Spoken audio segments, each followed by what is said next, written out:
Welcome everybody to the first video episode of the Bulletproof Dental Practice podcast. I got so inspired by, I'm about to introduce you, Mark, but I got so inspired by one of the guests that we had on recently his name is Patrick Bet-David. And he's a big timer, he's an entrepreneur, like big time guy on YouTube, has like 1.5 million subscribers. And in following him, I looked at I was like, that's how you should do interviews, and that's how you should do podcasts. It's like this video, and he's sitting there with Kobe Bryant, he's sitting there with all these cool people. I'm like, that's what I want to do.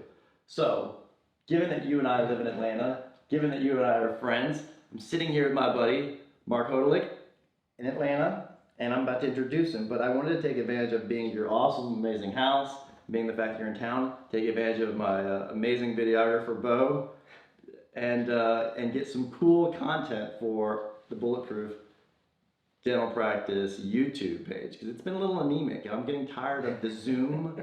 I'm getting tired of the Zoom videos we put out all the time, where it's like all of a sudden faces change, and then you know the whole yeah, I'm with it. So anyway, buddy, thanks for making the first inaugural video podcast we've done. This will be. I encourage you, if you're listening to this in your car right now, get on YouTube and watch it, because it's gonna be spectacular. Maybe watch it when you're not driving. Well, I mean, I do that sometimes. So, I mean, just make sure you mount it up in your field of vision, right? That's right. So Mark, thanks, buddy. Thanks for agreeing to do it. You can see we've got the nice setup. We're going to go into this later, but this is going to play a role in our discussion. Mark, I want to kind of just introduce you. You're the CEO and business partner. You're the CEO of Build Your Life Resume, right? Correct.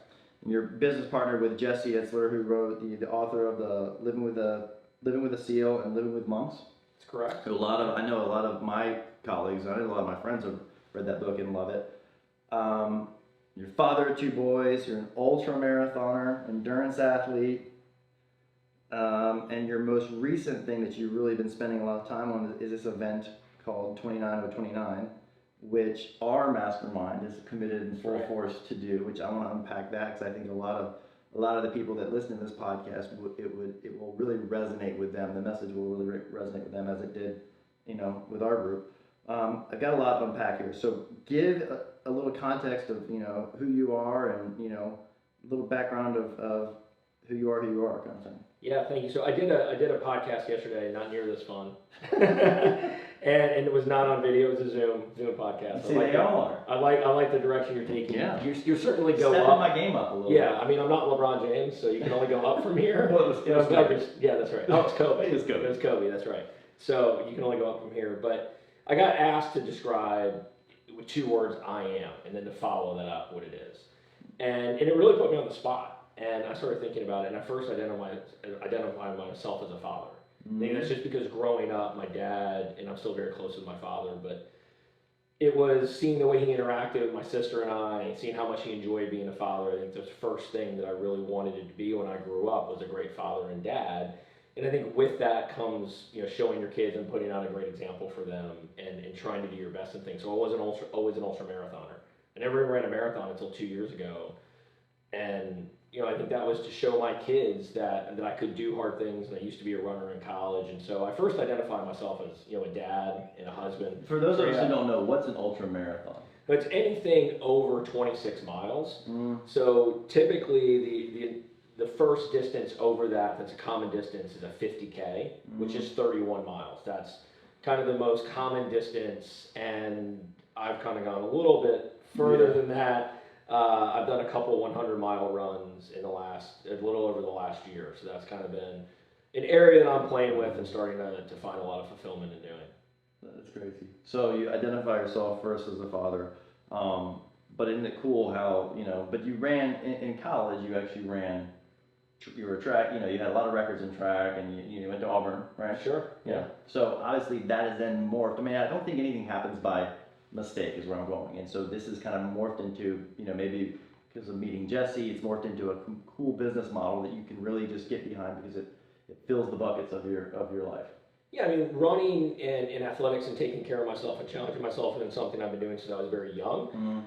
But it wasn't this linear path where I graduated college and was like, oh, I'm going to go and create endurance events so people can have the same experience that I've had running. It was, I moved up to New York and sold payroll door to door for ADP.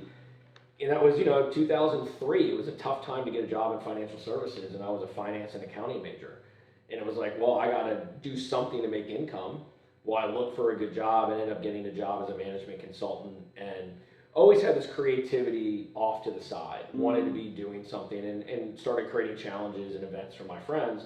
But I wasn't running to compete anymore. I wasn't actually doing those things. I think in the last couple of years, I've been so grateful that that base of discipline and challenging myself that I kind of had throughout adolescence and high school and college, I've kind of found again, because that was missing from 22 to 37.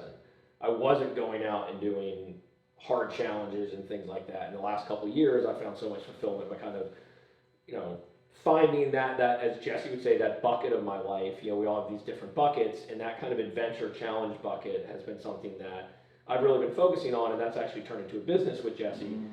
And I think those two kind of dovetailing together has brought me so much gratitude and joy, because I'm not only getting that fulfillment myself from those benefits of doing this challenge, but I'm actually being able to provide it to others. And that's really what's been most fulfilling. So the Build Your Life resume, the business of that, right? You and Jesse provide, the 29029 is just a new offshoot of that, correct?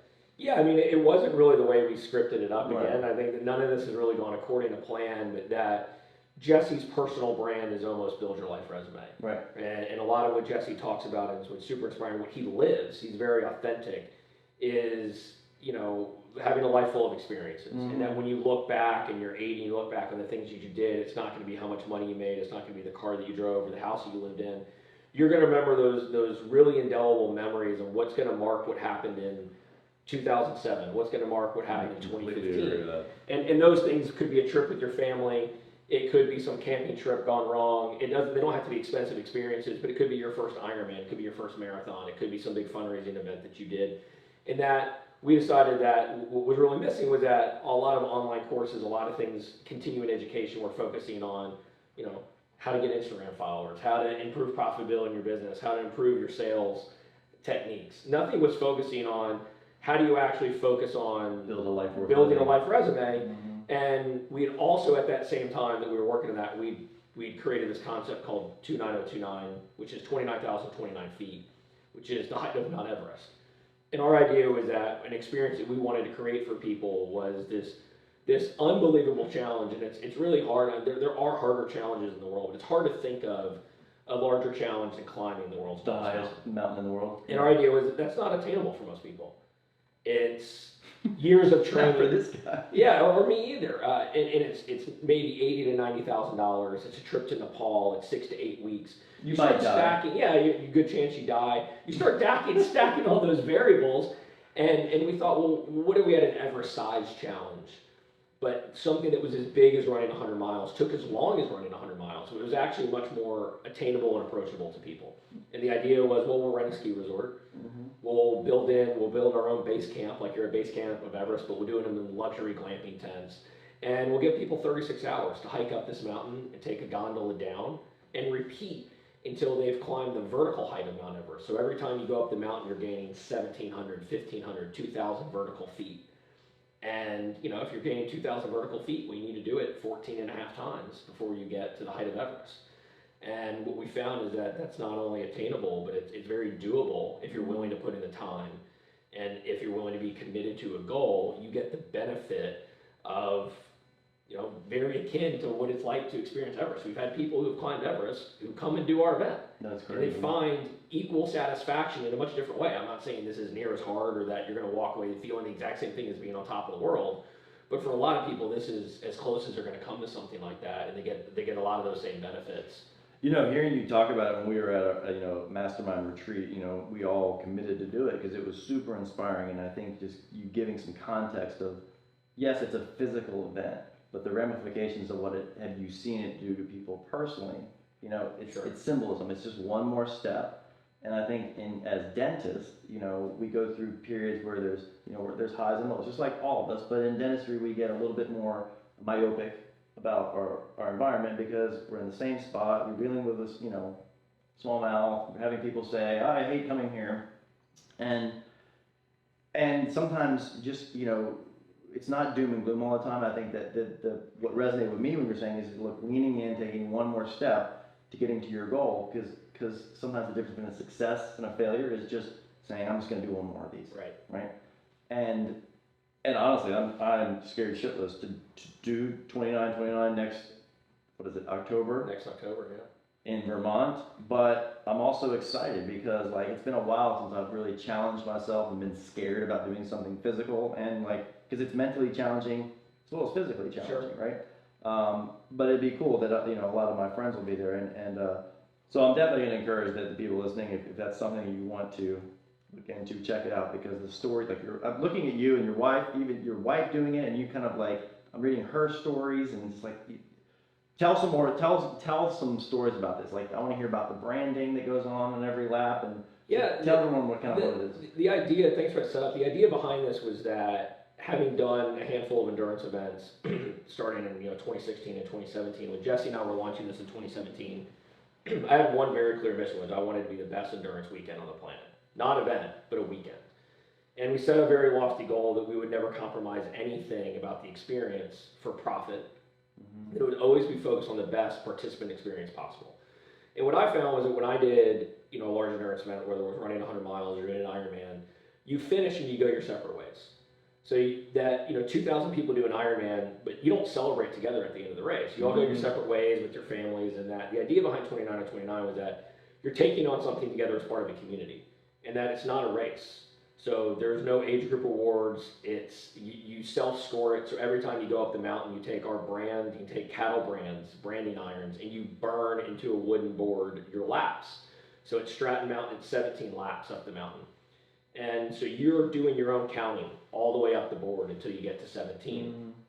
And that thoughtfulness and that approach was there because each lap could take you an hour and a half. And that's an effort. But rather than having it electronically timed and scored, you actually getting to see your hard work, you getting to burn it into the board, you get to smell the wood burning. Those types of things were things that I was very thoughtful about in doing this, because I wanted each lap to really matter. And we have plenty of people that do 10 climbs or 10, they don't get all the way to 17. Right. But they're going to want to quit at 9, and maybe they get to 12. And those are some of the most inspiring stories, because they know they're going to time out. They know they don't have the ability, the physical ability, maybe the mental stamina, maybe they're having some physical issue, whatever it may be. They're not going to get to 17, but they choose to continue to climb, and that's really where we see the breakthroughs happen, where someone is as you talked about, I can't relate to being a dentist, but I can relate to having my own business. I can relate to putting a big goal out there and feeling like it's insurmountable to get there. You have more bad days a lot of days than you have good days. And the thing that's beautiful about 29 on 29 is that it takes all of those things that you face in your daily life, and it gives you an opportunity to see that a big goal of 29,029 feet, and it sounds such a cliche, but you have to take the first step. And for us, one of our big things that we say is you have to turn right. When you take the gondola down, the mountain, you have to turn right to go back up the mountain. And once you turn right and make your first steps towards the mountain, no one takes a couple steps up and starts walking back down the mountain. But you have to start each lap. And so there's a huge mental test of whether it's seeing the next patient, whether it's returning a call you don't want to return, whether it's, anything related to the business that doesn't seem fun. You have to understand that if you stay in the game long enough, you'll get to reap the rewards. And so the beautiful thing about an endurance event that is as long as 29 on 29 is that the highest of highs won't last forever, and neither will the lowest of lows. And so when you reach a really low place, you just have to keep hiking long enough to where you're going to feel good again. And I think that's such a great metaphor for life of if you're in a rough spot with your wife, if you're not having a great relationship with your kids, or your practice isn't doing as well as you want, that doesn't mean you give up. Because when you give up, you know what's going to happen. You know the regret you're going to have. You know what happens when you quit. And the beautiful thing about an event like 29 on 29 is you don't know what happens if you keep going. And that to me gets exciting. If you just keep taking it one lap at a time, one step at a time, suddenly that board starts filling up. and you start looking at all the other brands, and then you start to feel proud of yourself, and you're proud that you didn't quit earlier, and then that momentum starts to feed on itself. And Jesse always says, you ride the momentum. And an event like 29/29 shows you how that kind of positive energy and momentum, in an event like that, you can then bring home and be a better father, a better wife, a better business partner, a better dentist. And I truly believe that, because you build up that kind of mental toughness on the mountain, and then can apply it in your daily life. And you've probably seen, obviously you've gotten context because you've run this, but you've seen the transformations that have happened. Obviously people get emotional when they either finish when they didn't think they could, or maybe the other way around, that they thought they could and they couldn't, right? But you've also probably seen the transformations of the life lessons that doing something physical is sometimes transformative in the way we live. Just like you said, going home, being a different father, husband, wife, whatever it may be. You're different because of the physicality and the mental that you kind of went through. I got a DM the other day that was not nice, saying how ridiculous it was. This was from a troll. This wasn't from one of our participants or family members or spectators of the event. That we'd refer to the event as life changing, but I've seen people's lives change right in front of my eyes. I've seen people quit on themselves 12 hours in, and somehow find a way to do another climb and finish. And to see someone quit, give up, cry, and talk about how disappointed they are, and you just give them, say, hey, I'm gonna stand at the top of the mountain, in an hour and a half, I'm gonna be standing here, don't let me down, I'm waiting on you. And to see someone actually decide after they've quit to wipe off the tears, these are grown men and women, wipe off the tears and make one more lap, and then say, that changed everything.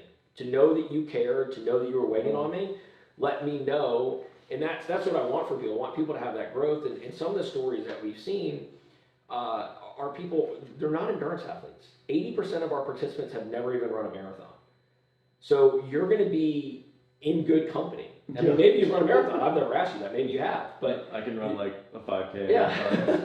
But you're going to be in good company, because most people there are facing an unknown. And that excites me, that people are taking on something where they don't know what the outcome's going to be. And that newness and that freshness, I think, reinvigorates you, because you have to figure out a new way to tackle the problem, what shoes you're going to wear, how you're going to train for it. And look, we give you training plans, we give you coaching calls, we give you packing lists, it's turnkey, you have everything you need, but you still need to try all that out for yourself. And then you don't know how the weekend's going to unfold, and that to me is really exciting. And I think it's healthy too. I actually I do some consulting for some dentists, and I had a call this morning, and literally one of the lines was, so this guy is a younger dentist, super entrepreneurial, but he's in a predicament where he wants to buy in to his existing practice that he's in, but he also wants to expand. And he's kind of stuck in almost being committed to both, because he was trying to do. And I was like, look, you sound scared. And he was like, yeah, I am. Yeah. And he thought I was kind of leaning into him, like, I said, dude, use this. This is a great motivator. I was like, because there's going to be few and far, these times get less and less. Like, use this energy of fear. It is one of the most powerful motivators in the world. And double down on that, because you have the chops to get out of this. You have the hustle, you have the chops, you have the means, you have the brain power to get out of this. And so I am coming this back to 29/29, is that, like, I'm scared. Yeah. But in my adult life, I've been scared with certain things, but it's a rarity that you put yourself voluntarily in fearful situations anymore. So it's cool that you commit to something, in our group, kind of made a verbal commitment, right, an accountability commitment, and then, but being scared about it and saying, oh shit, now I've got to do this, but I'm kind of using fear to motivate me to take that step. And so when I get there, I know that I'm going to be, I know I'm going to do really well, because I'm using all of this passive energy of fear to make sure that I'm prepared for the journey. And the fear shows you care, right? You care about the outcome, and that's great advice. You said kind of lean into it, and what's written on this wristband says lean in. Amen. Right, and that's been a thing for me since I was running in high school. Was the third lap of the mile. I was a miler. Was the lap where it starts to really hurt. The first 2 laps are free. The third lap hurts, and the fourth lap you finish, right? And the third lap was where I decided to make my move, and my dad would tell me, like, lean into that third lap. And there have been periods in my life where I haven't, and you kind of coast and you get comfortable, and there's been a clear shift since I partnered with Jesse of kind of leaning in and challenging myself. This group has challenged me a lot. And there's a lot of other goals that I'm putting out there that I wouldn't have 2 years ago.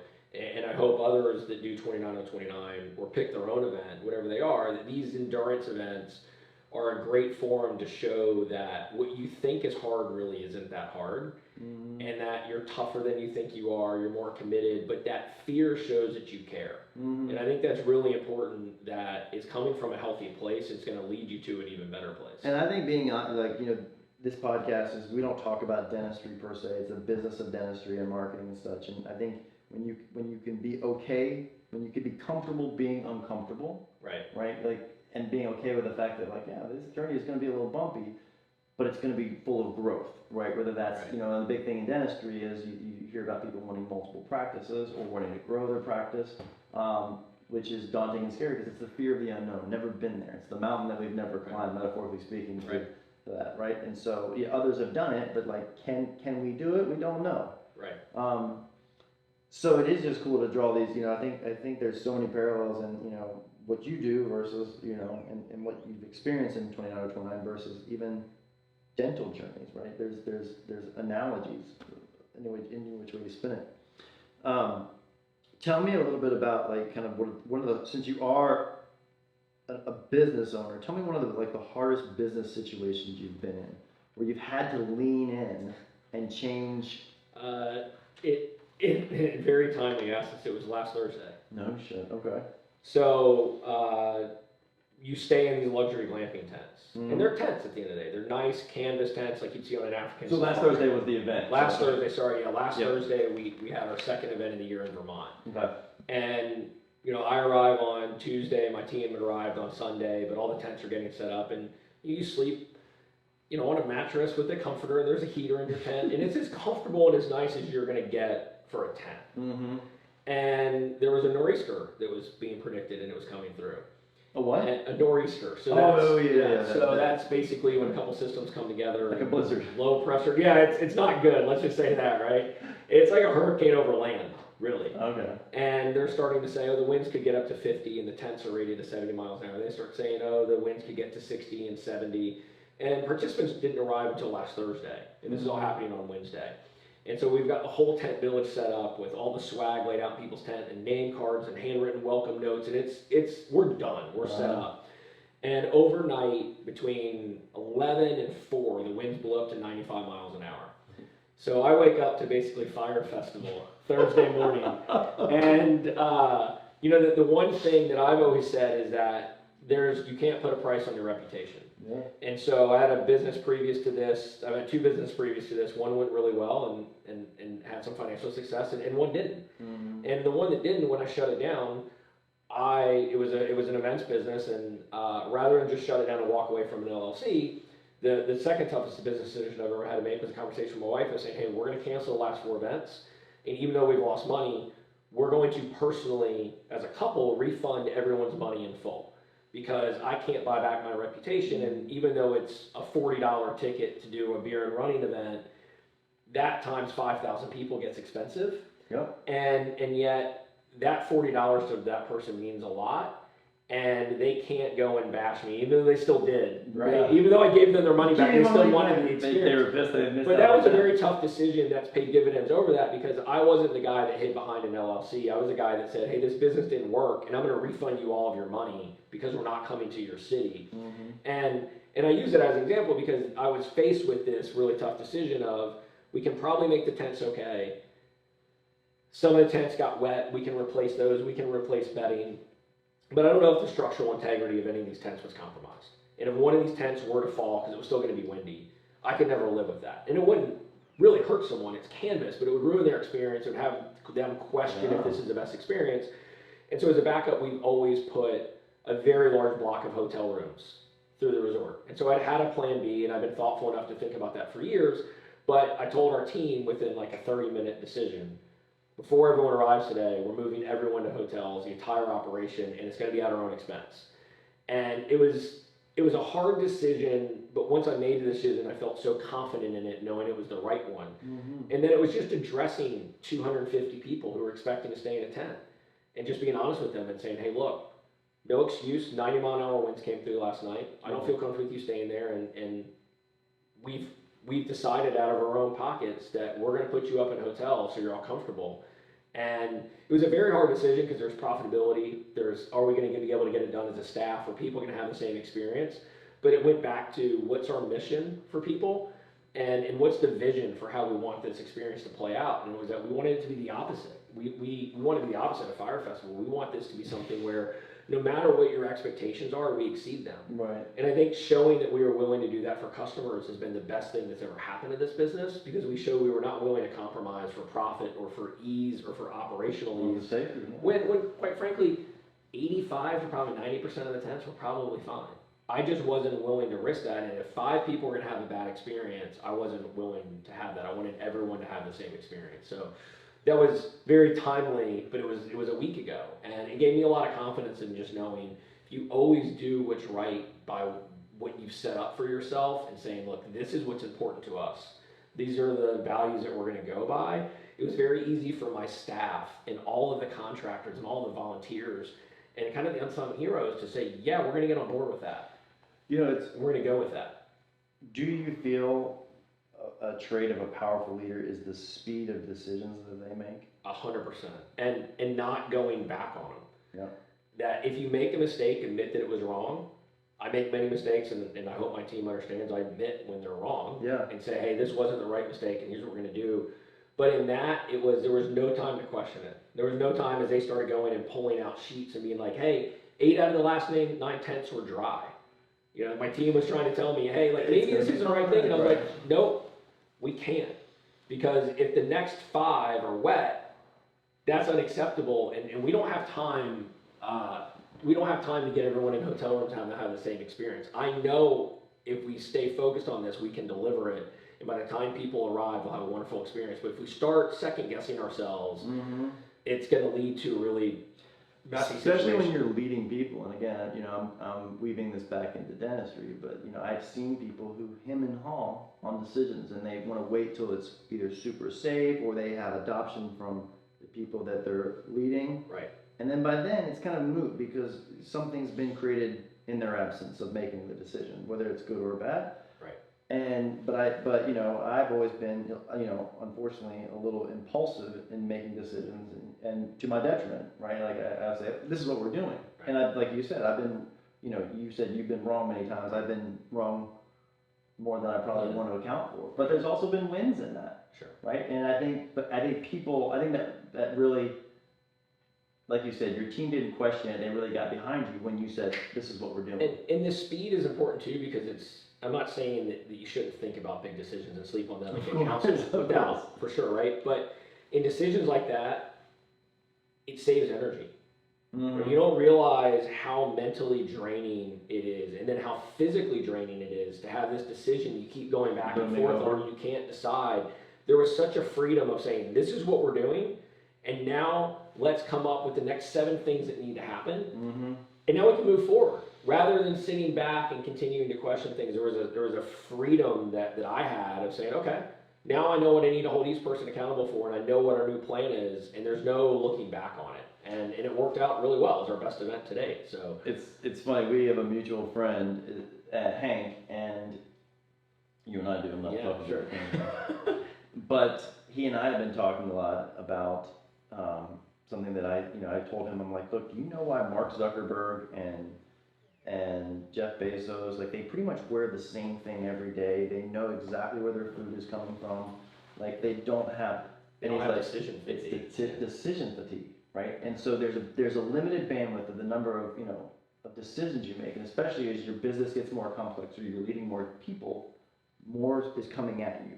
By the time you've answered, let's just call it 100, you've made 100 decisions for the day, you're kind of tapped out.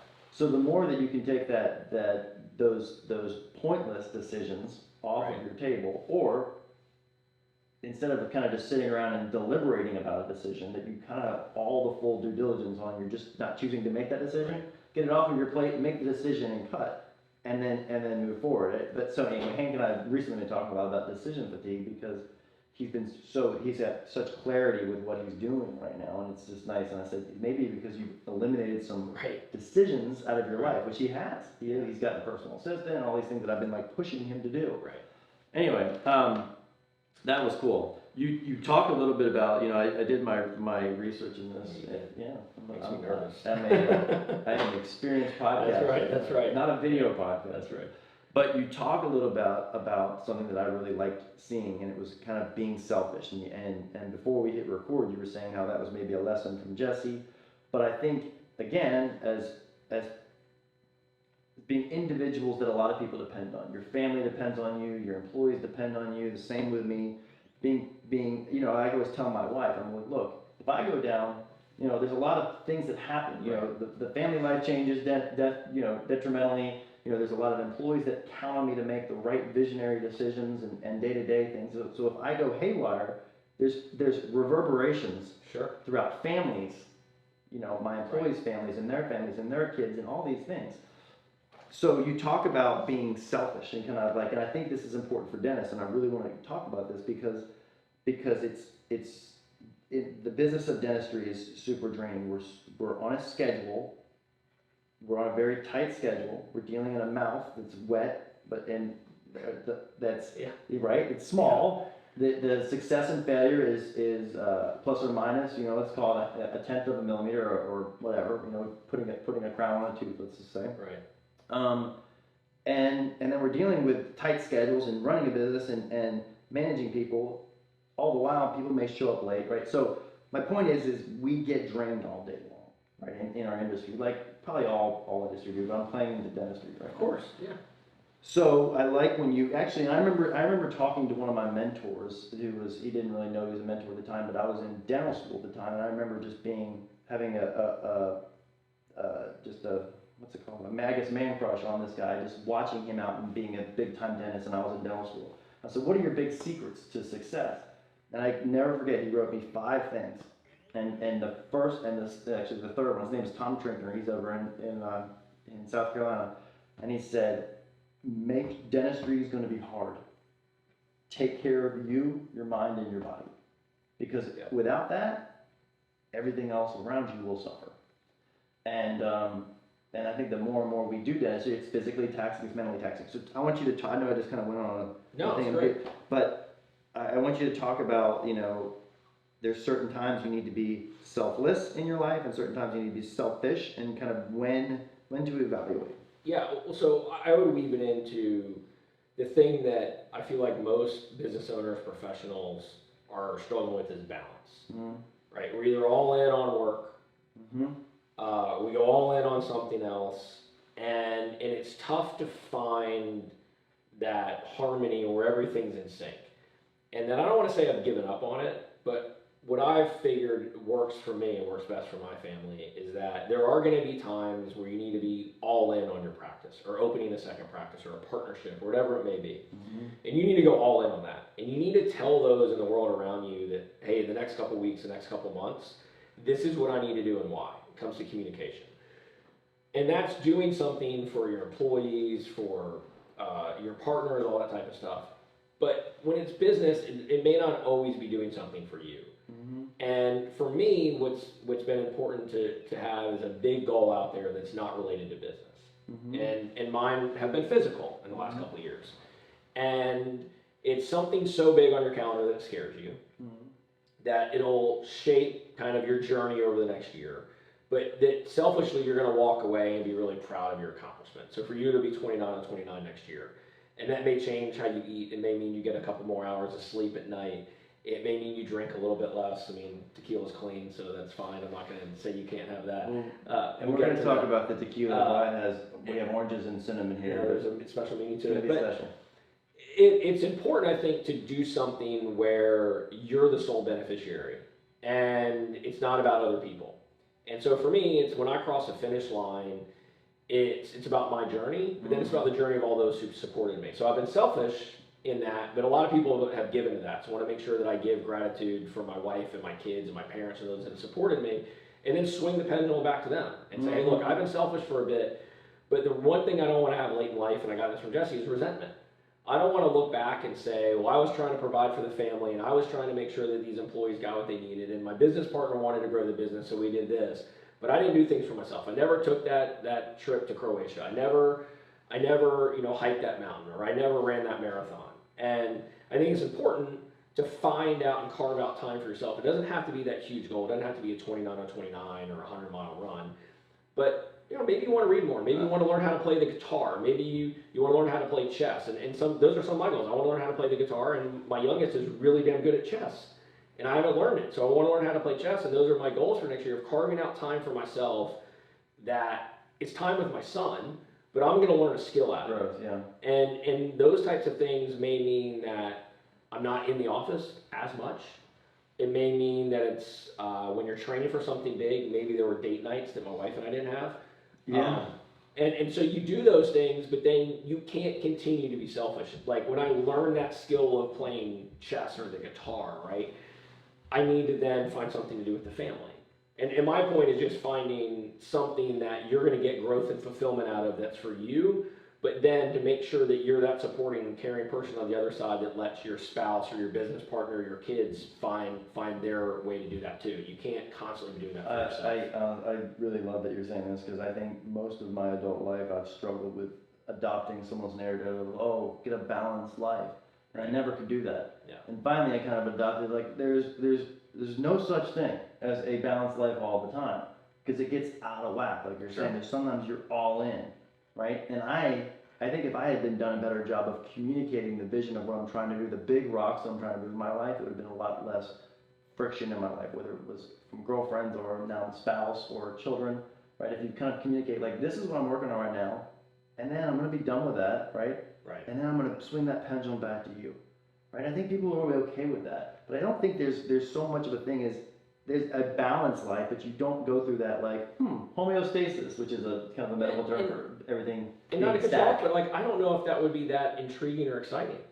Totally. Like but it's talked about so much, like balance, find balance, and you balance to me shit. sounds boring. Yeah. Right? Like, I mean, it's fun to take on those risks. It's fun to be scared of something. It's fun to learn something new. And like I said, I think you have to make sure that you get enjoyment and fulfillment from supporting the others in your life to allow them to do those things too. It can't all be about you, but it's those times where. But selfish is has such a it negative has connotation. and I don't think this should have a negative connotation at all. Because people in your life should benefit from the growth that you have and the recharging. Like, sure. I'm at the heart of it, an introvert, right?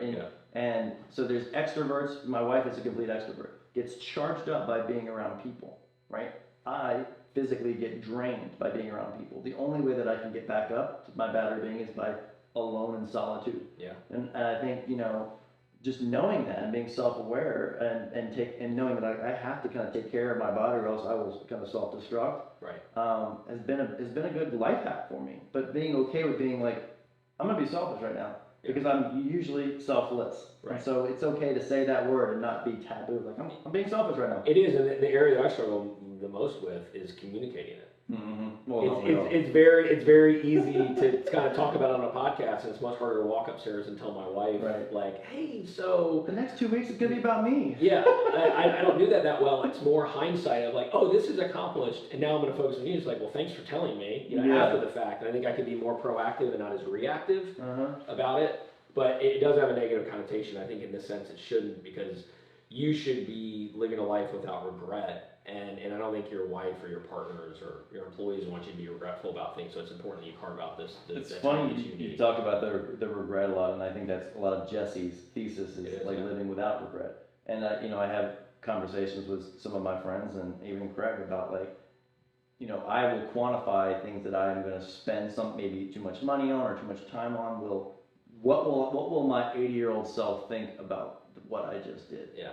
And if I'm ashamed about, like, that was stupid, don't do it, right? But, like, if I look back, I'm gonna be like, that was awesome. Yes, it cost too much money or it was too much time. Like, I'm doing shit for my 80-year-old self that's looking back and being like, that was pretty cool, And so you put things in, like, that blender of, like, what's the 80-year-old self test? And I think sometimes I've said yes to some cool stuff that I typically would have said, oh, that doesn't make sense on paper, right? Right. too much money, it's too much time, it's too much do whatever. And I would have missed out Right. on life resume building shit, even though I've never done the building your life resume. That's right. I don't think you need it. Okay. I don't think you need it if you're taking that approach. Well, Not to sell against myself, but it's the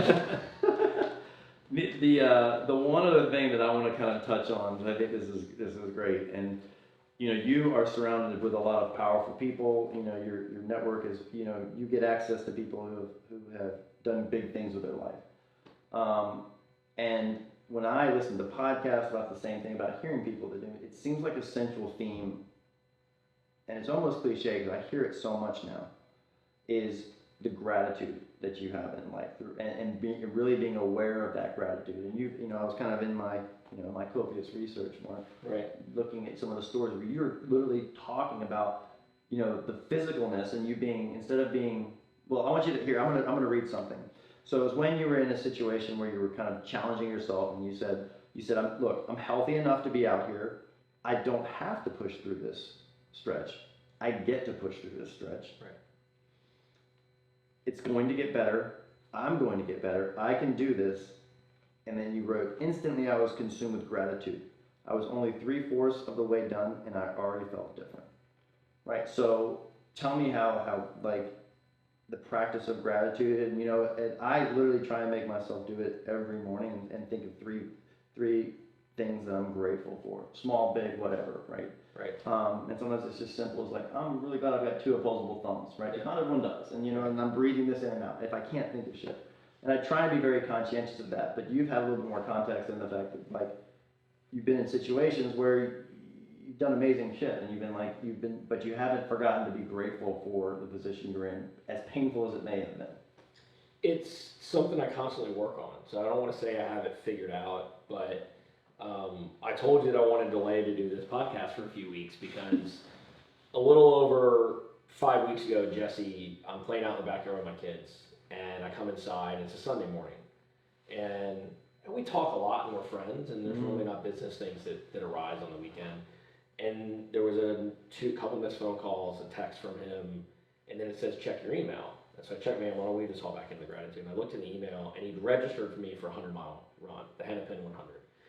And what's it called? The Hennepin 100. It's in Illinois. So it's a 100-mile run, and it happens to be one of the flattest in the country. It's run through western Illinois, and there's nothing but, it's beautiful country if anyone lives there, but it's basically just cornfields. We ran next to a canal for 100 miles, and you know, the year before, I'd circled my calendar to do this huge event called the Leadville 100, which is in the Colorado Rockies at 10,000 feet of altitude, and you're climbing 20,000 vertical feet over 100 miles. It was something the whole year had been centered around. And then Jesse just registered for me this race. I was like, hey, you know, he'd run a race a couple weeks before that. I paced him in. He's like, I may never be back in this physical shape again at 51, and I want to knock out 100. And would you do it with me? And I had this feeling of like, well, no, I don't want to. Like, it hasn't been on my calendar. I've been running, but like, you know, I don't want to. And then I had this feeling of FOMO of like, well, he's going to go and do this, and someone else is going to do it with him, and you know, our partnership's strong, but like, it would just be fun as friends doing this again. I don't want to miss out on it. And then I started thinking about, well, I'm grateful that someone is in my life like Jesse, who thinks of me of like, well, maybe Mark's mentally strong enough to take on this challenge. Mark's probably physically ready enough to take on this challenge. I'm grateful that my wife was like, well, if you want to do it, you can, just like, don't kill yourself, right? And so I started thinking about all the good things that were around this scenario, and I was like, well, I should do this. And then I did it, and there were points where I was doing it where I didn't have that year-long drive of training, of thinking about the race. And so during the race, it wasn't like the finish line was this thing that I've been dreaming about for a year. My wife wasn't there, my kids weren't there, my parents weren't there, and they'd been there for all my big races and big things. And as I was going through it, we were running with this Navy SEAL former Navy SEAL named Chad Wright. And Chad's become an ultra-marathoner, very competitive, and Jesse had asked him to join us as well. And Chad kept talking about how outstanding of a day we're having, and how happy he was. And I thought it was bullshit. And I was like, Chad, like, for 4 hours you've been going on and on about how happy you are and how great this is and everything, and it's raining on us, and it's 50 degrees. We're running for 60 miles. We're running in a cornfield. Yeah, like, there's nothing to see. Yeah. Are you really that happy? And he was like, well, I ran 100 miles the weekend before, and he came in second in the race. Chad did, not me. Right. And your body typically needs somewhere between 45 and 60 days to recover from 100 miles. It's like, well, and he's got a very southern accent. He's like, well, when Jesse reached out to me, I was like, brother, how can I say no? Like, we're going to go get to live life, and people are going to be sitting on their couches, and they're going to be, and he was truly grateful for the opportunity to be there, and he wasn't going to allow himself to have one negative thought. And so what we did was we went through a period where once an hour you had to say what you were grateful for. And in this hour, I'm grateful for this, and this hour, I'm grateful for this. And you know, I'm a little ashamed to say that stopped like 18 hours. That was his practice. That was his practice. Every hour, we're going to say something that we're grateful for. We're going to say it out loud. And it was really powerful. And, you know, I've had these moments before in races. I felt bad, and I thought, well, I'm healthy enough to do this and that.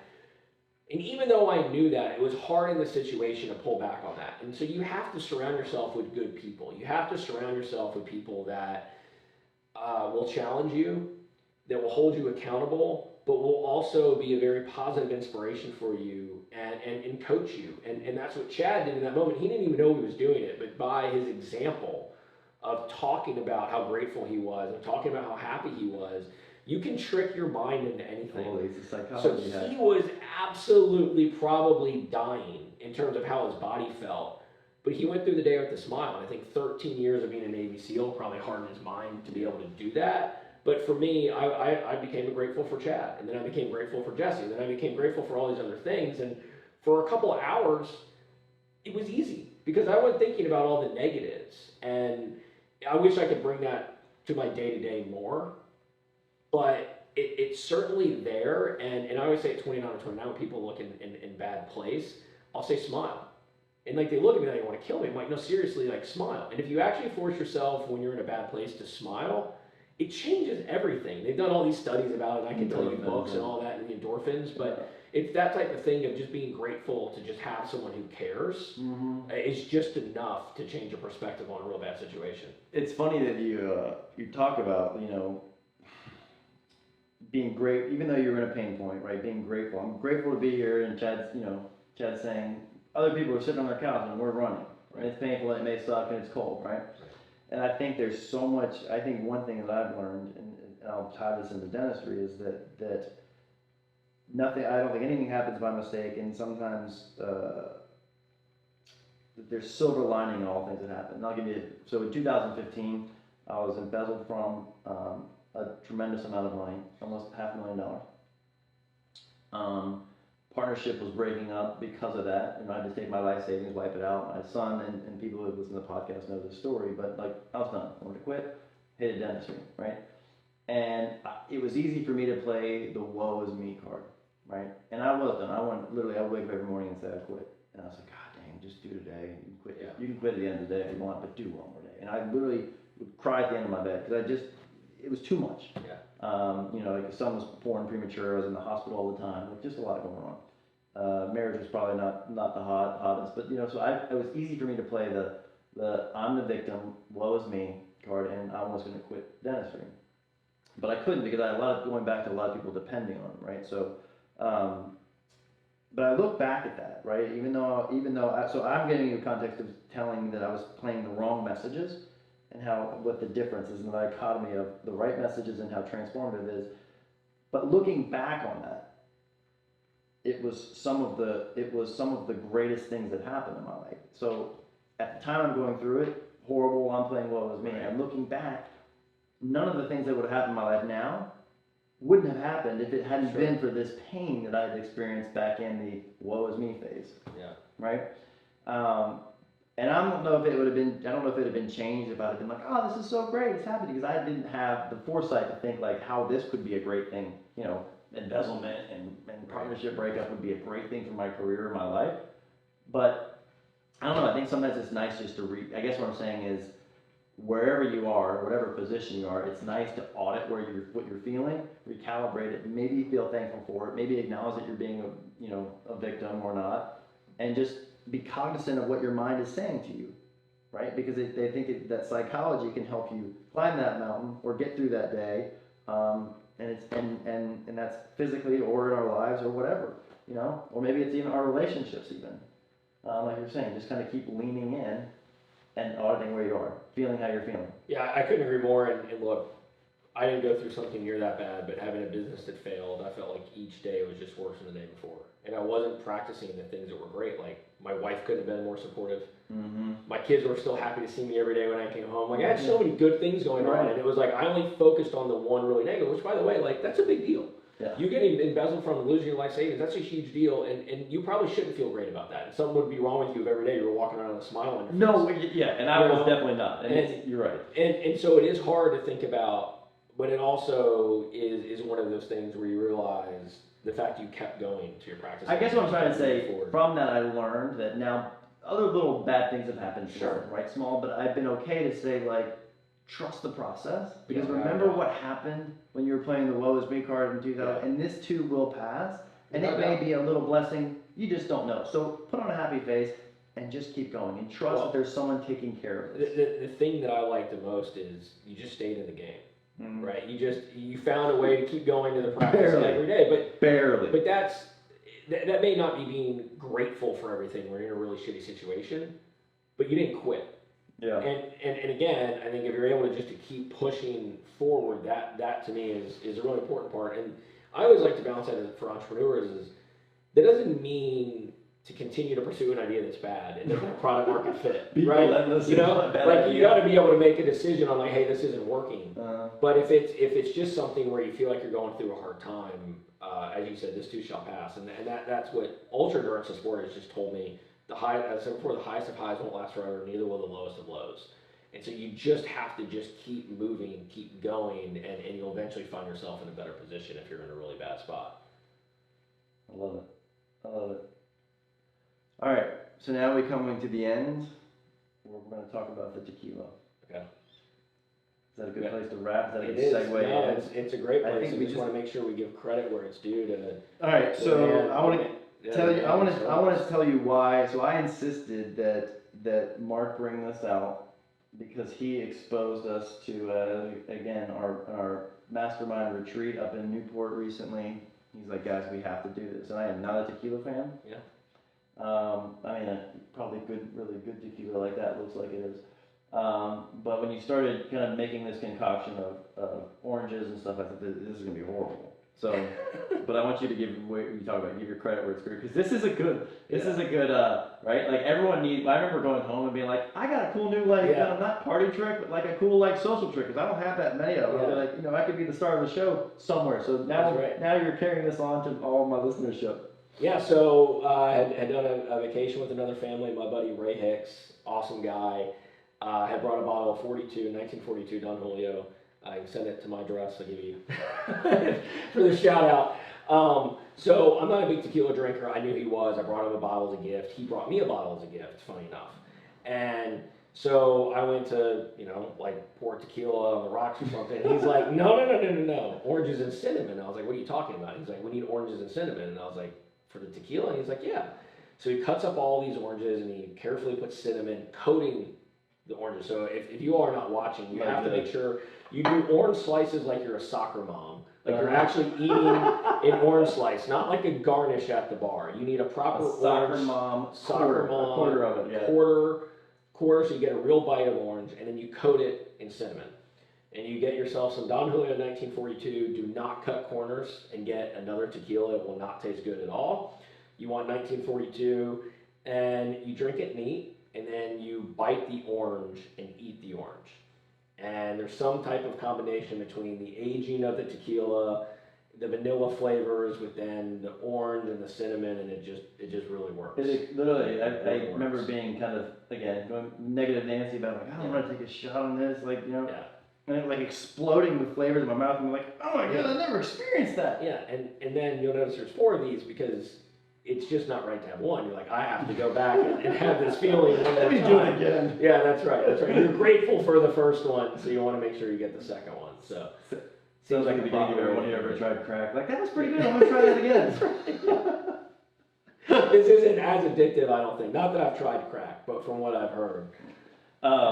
So let's do it. Let's do it. Yeah. Cheers. Thanks for having me on. Cheers, buddy. Learned a lot.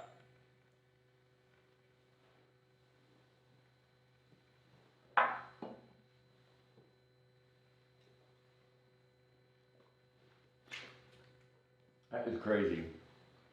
That is crazy. It's really good. So everybody, probably the first podcast in history that's ever done this. Yeah, maybe. Filmed. That's right. And you saw it on the Bulletproof Dental Practice podcast. Thanks everyone. We'll see you next time. Thank you.